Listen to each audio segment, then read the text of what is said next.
So, I played my first game of Warhammer 40k 10th edition with my Necrons, but what did I learn? Let's find out. It's coming right up. Necrons! Tactical Corner. Nick speaking, and welcome to this video. Well, actually, this is clips from a live stream that I recently posted. You can see the live stream linked in the comments below if you want to check it out. But yes, today we are going to run through my first game of 10th edition with the Necrons. We're going to have a look at what I learnt. So first of all, I'm going to have a look at my list. We're going to just run over what my list was and what it was all about. Now obviously, as the first game, we were only play testing.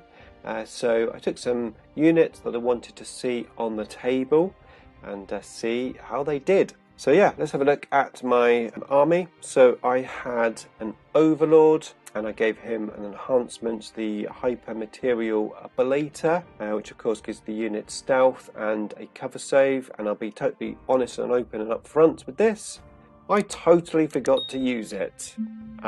So I learnt that. Make sure you use your abilities. Now my Overlord was going to go with the unit of warriors, because I had one big blob of 20 warriors. And with the warriors, I was also going to have Orokin with them as well. So obviously give them the 4+ invulnerable save, and then have the Resurrection Orb on the Lord. I had Imitate the Stormlord and a Plasmancer, and I wanted those to go with a unit of Tesla Immortals. So I had 10 Immortals with Tesla. Then I had another Plasmancer to go with 10 Gauss Immortals. I wanted to try out Immortals with Tesla, and also of course with Gauss, and I wanted to try a big blob of warriors. Now other detachments that I took, I had 2 Reanimators in the list. The plan was to have one going forward with the blobs of infantry and one to stand back, because I had 2 Doomsday Arcs in the list. So the Reanimator was going to help them. I had 10 Death Marks. I wasn't quite sure what I was going to do with them, deep strike them or deploy them. In the end I did deploy them because I had a building, and I deployed them at the top of the building. I had a unit of Wraiths that I really wanted to try out, and they had the particle casters on them. And I had 6 Tomb Blades. I wanted to try Tomb Blades out, so I had the 3+ save and the 5+ invulnerable save. And then I had particle beamers on them. And that was my list, coming in at, I think 5 points under 2,000, I think it was. So let's have a look at the battle report, which of course is already up on the channel, so you can check that out. Again, linked in the description below. I'm going to put the battle report on, and we're going to have a chat about the game. Okay, so let's start with the units which I really loved in this game. The units which I thought performed really well, and that was the Doomsday Arcs to start with. Now, I admit I did get a few lucky saves at the beginning of the game, because Richard had turned 1 and rolled a few 4+ saves. I may have lost a Doomsday Arc if I hadn't got those saves, but even so, the Doomsday Arcs performed really well. I mean, they did a lot of damage with that 4+ invulnerable save without having to use a CP to get it. Was really nice, and also just standing still and obviously hitting on those 2s was fantastic. And of course the way reanimation works now, getting those wounds back, the Reanimator nearby, that works really well. And even if I moved them, I was still able to shoot reasonably well with them. And admittedly, on my D6 shots I rolled pretty well. I don't think I rolled any less than a 3. So 4 shots in total. So yeah, I love the Doomsday Arcs. I'm definitely going to be playing them again. I know a few people have been raving about Locust Heavy Destroyers. I still think they're just a bit too squishy. I had this problem in 9th edition where my Locusts were just targeted and killed very easily. I think the Canoptic Reanimators just don't quite do enough damage. So at the moment, Doomsday Arcs are my heavy support choice. That may change, but at the moment I'm thinking I really like them. Now the next unit which I really loved, no surprises here, were the Reanimators. The Reanimators did so well. Admittedly Richard didn't target them at all, not in the whole of the game. Oh, at the end he did, but he only targeted them because I moved it onto an objective and you had to kill the unit for the objective to get points, and that was the only reason why he targeted them. Probably because there was just more threatening units around than just a reanimator. Well, one was sitting at the back behind a piece of terrain anyway, that was helping out my Doomsday arcs, and the other one was pushing forward, but there was lots of targets. So yeah, really loved the reanimator. Of course, they've got that 4+ feel no pain, really nice, and the aura, of course, 12 inches is a nice big bubble. We're going to talk more about reanimators when I assess what I learnt a bit more. The third unit, because there were 3 units which I loved, and the third unit was a massive surprise to me, and that was 10 death marks, which I thought did really well for me. Again, I played them fairly conservatively. I just put them in the building and just shot with them. Used the stratagem when Richard deep striked. He did deep strike in the wrong turn in the battle report. It's not an issue, just these things happen. But yeah, the stratagem went off. I was able to snipe out character, and yeah, their shots seem a lot better than they were with that 2 damage. So yeah, death marks, they surprised me. 130 points, I thought they were quite reasonably priced for what they did. Now, I had one unit which was really difficult to say how it performed, and that was the Wraiths. Now, we were playing tactical objectives, so that's where you get random objective cards. And one of my cards was to kill units that were on an objective, and the second card I had was to kill a unit. So I had 2 units in the middle of the table on objectives. Those are my targets because that's what my tactical objectives were. So I decided to push the Wraiths forward so that when I shot those units, if I didn't totally kill them, I could then assault and hopefully finish them off. And I did. That's exactly what happened. Shot them all in. There was a couple of guys left. The Wraiths went in. The Wraiths did really well in close combat, killing everything that they attacked, a good amount of attacks. However, they were then left there standing like a lemon. And Richard surrounded me with all of his units. I can't 100% remember exactly what he had. Of course, he had Terminators, and the Terminator, like Captain Librarian or something. He had Assault Intercessors. He had the new guys with the plasma guns. And of course, he had a squad of Desolators. More on those in a minute. So I was surrounded. Oh, he had a Predator and a Vindicator. But I was surrounded and I lost my Wraiths in 1 turn of shooting. I think I had 1 Wraith left and he was assaulted, I think, and killed. Something like that. So I didn't really get to test the Wraiths that much. However, Wraiths with particle casters on was really nice. Those particle casters, especially hitting on 2s. Yeah, okay, you know, the damage and AP, you know, not that great, but that's okay because you get a good amount of shots. Overall, I liked the Wraiths, but I need to play them more because I didn't really learn enough because they died too quick. I could have probably played them in a different way. However, I was playing the mission, I had to get points, and the Wraiths got me those points. So let's talk about the other unit, which I will probably need to play again to really get to grips with, but that's the Tomb Blades. So the Tomb Blades in this game I held back. We had a mission where the objective was taken away and then we had to use a unit to do an action to get the objective back. So I held my Tomb Blades behind a piece of terrain on my turn. They were well protected. And then in my turn I moved forward, I did the action, so obviously they weren't shooting that turn.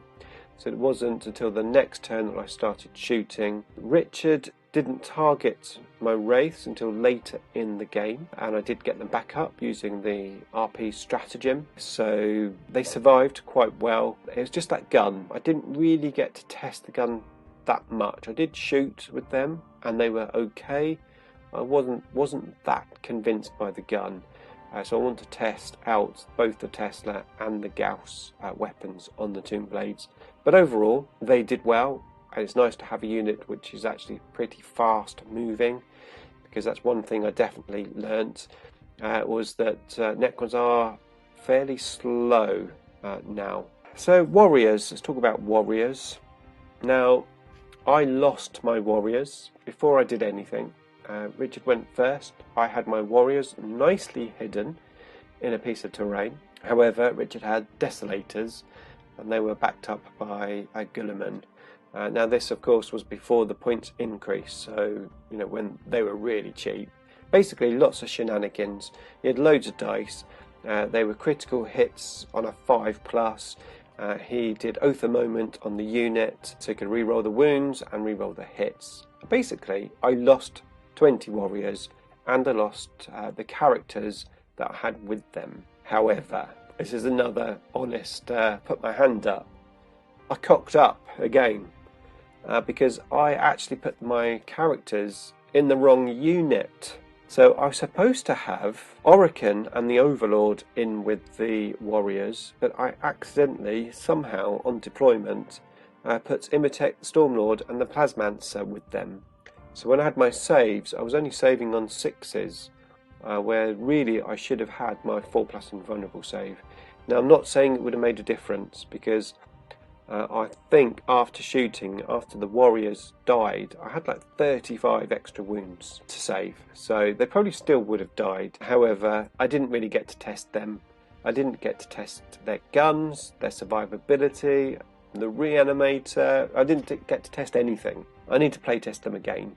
Desolators, of course, are still a thing, just they're more expensive in points now, so at least you probably won't see quite as many. I think Richard will still take 1 unit, because most of what died was killed by the Desolators. Now the Desolators killed, as I said, the Warriors on turn 1, they killed 1 unit of Immortals turn 2, they killed another unit of Immortals turn 3, and then they targeted my Tombblades turn 4.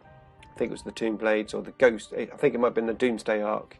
But basically, each turn I lost a unit from the Desolators. Now, my shooting was actually pretty decent. I was quite happy with both my dice rolling, because, to be fair, I think I'm known for not rolling very well. So my dice rolling wasn't too bad. And overall, I felt the performance of the guns that I had were pretty decent. Not amazing, not like Desolator amazing, but pretty decent. Now at the end of the game, Richard only had Guilliman and his Desolators left. So my shooting must have been pretty good, because I didn't really kill much in close combat. As I said, the Wraiths got into close combats, but most of the death was by my guns. The Desolators were hiding behind a piece of terrain, because they didn't need line of sight, and of course they take away my cover save as well, which, okay.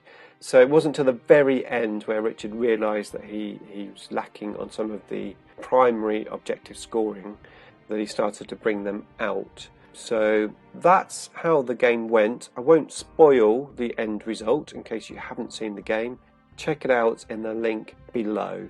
Right, I am ignoring you in the comments because I'm sort of in full flow. Richard, do you think Nick will whine that much about your Marines? I watched the full video earlier. Great battle reports. Thank you, Ewan. Hellblasters, Assault Intercessors. Yeah, Hellblasters, that's the one. So, what did I learn? Well, maybe before we discuss that, I want to share a Facebook post which I saw. I thought that the comments on this Facebook post were pretty in line with what I was thinking. So this post was in the competitive Necrons 40k group. Basically, someone just posted 2k game against Marines. I tabled them on turn 4. Key takeaways. Flayer is the gun for warriors if not running Xeris. -1 AP ends up almost always negated by cover. So interesting. I put flayers on my guns, my unit of warriors in the first game, mainly for the range. As I said, more playtesting needed, but I thought that was interesting. Locust heavy destroyers are kind of squishy. Best to have a Locust Lord with Hypermaterial Ablator. Obviously, you can have your Locust Lord with that enhancement, but then does that mean you can only have one of those units in your list? Rather than 2 or 3 units, because, like I said, I think they are quite squishy. At least I have found them to be. I need to play test them again, of course, in 10th edition, but that's my experience. He also says, imitate the Stormlord is way, way better than people seem to realise. Not me. So I was pleased to see this because I thought, well, maybe I'm the only person who thinks Imatech is half decent. As I said, I can totally understand why the Overlord, of course, potentially even Lord, is a standout with the Resurrection Orb, but definitely don't dismiss Imitate the Stormlord. Defense is generally better than Offence. Take the Technomancer over the Plasmancer. Now this is something which I definitely agree with. I think taking defensive characters is the way to go more than offensive characters. The Plasmancer, the Plasmancer in maybe certain units like the Immortals, giving you the critical hits on a 5+, it works, but if those Immortals are dead, then it's not going to work. I think a serious consideration for more defensive characters rather than offensive characters is a definite thing that I was thinking. Oath a Moment can make any unit killable. I lost the Void Dragon bottom of turn 1. Absolutely, Oath a Moment. Putting Desolators aside, being able to reroll those hits and wounds. Once a unit's targeted, if it's visible to a reasonable amount of the army, you're going to lose that unit. This is an interesting one. Scarabs performed far above expectations, both as a screening unit and for dealing a little damage. Now that was interesting. Obviously Scarabs do explode. I haven't looked at the Scarab rules too much because I haven't really been interested in playing them yet, but I will do. Those are some thoughts there from somebody else. So yeah, let's have a discussion about what I think. Necrons! We have an extra Necrons. I didn't plan that, but we have one. Okay, so the first thing, which I must admit is a bit of a minefield, is characters. Now I had 5 characters in that list, and I have to say, probably because of the Desolators, the characters really didn't do a huge amount. They were easy assassination points because Richard was taking out my units, say 10 Immortals, gone. The characters either killed with that round of shooting or just left standing there like a lemon. And then when he got his assassination card, he came in and assassinated all the characters. So my head is spinning a bit on characters. Obviously, we do need characters, but I'm very wary of taking too many characters, and I'm definitely going to playtest more games. Obviously, I said I've only had 1 game, but I'm going to playtest more games, and I'm gradually going to reduce the characters. So I started with 5, my next list is going to have 4, and I'm going to gradually go down in characters until I only have 1. I think when I play 1 character, it will probably be Illuminor, or maybe a Command Barge, because playing a list where you don't rely on characters maybe could be the way forward. So lots of thinking, characters, it's a bit of a minefield. Now in terms of mission objectives, one thing which I found I had to do with my army is push it forward far more than I had done in 9th edition, especially with those random cards, because you just didn't know what you were going to get. And if you're too defensive, you have your army too far back, then you can't get into position or maybe reach or target a particular unit that you need to. So I was finding that I was having to push my units forward. Obviously you still need to be careful of giving up things like behind enemy lines, but I definitely felt that I had to be a bit more aggressive with the army, which is fine because now we're more survivable, we can be a bit more aggressive. Now going forward, when I build the next list, I'm going to build it with tactical objectives in mind a bit more. So for example, where you have the tactical card where you have to get into like quarters and things, I'm going to build my list with a bit more of that. And I do need a bit more movement in the list that I didn't have in this one, which was things like the Veil of Darkness potentially could have been useful, potentially more deep striking units. I could have deep striked my death marks, but obviously I didn't.